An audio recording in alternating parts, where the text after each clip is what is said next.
ఇది మా హౌస్ అన్నమాట, మా ఇల్లు. ఇంత చీకటి ఇంట్లో ఎక్కడో అక్కడక్కడ ఒకటొకటి మాత్రమే బయట లైట్ వేసుకొని ఉంటారు. ఇది కంబ ఉంది, ట్రాన్స్ఫారం ఉంది. చీకట్లో పొద్దుగల మీకు కూడా చూపిస్తాను. ఎందుకంటే ఇక్కడ ఏ సేఫ్టీగా లేదు, ఒక లైట్ లేదు. ఎన్ని ట్రాన్స్ఫారం ఉంది, ఒక ట్రాన్స్ఫారంకి లైట్ లేదు. ఏ ప్రాబ్లం వచ్చినా ఎవరు పట్టించుకోరు అసలు.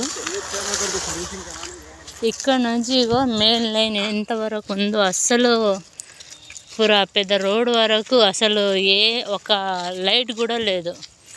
అందుకని ఆడోళ్ళకు ఎక్కడ ఏం జరిగినా కూడా ఎవరు పట్టించుకోవాళ్ళు. ఈ గల్లీలో మర్లు ఏరియాలో మాత్రం ఎక్కడ లేదు అసలు. ఈ మెయిన్ లైన్ ఉంది కదా, రబియా మస్జిద్ అక్కడి నుంచి పూర్తిగా లోపల పోయే వరకు అసలు ఏ సేఫ్టీగా లేదు అసలు. ఆడవాళ్ళకి కావాలని గెలికే వాళ్ళు ఉన్నారు చాలామంది. అందుకని దయచేసి ప్లీజ్ మీకు రిక్వెస్ట్ చేస్తున్నాను, మీరు ఖచ్చితంగా మాకు హెల్ప్ చేయాలని కోరుకుంటున్నాను సార్. దయచేసి మీకు మనస్ఫూర్తిగా ధన్యవాదాలు తెలుపుతున్నాను. మాకు సేఫ్టీగా హెల్ప్ చేయండి. బాయ్.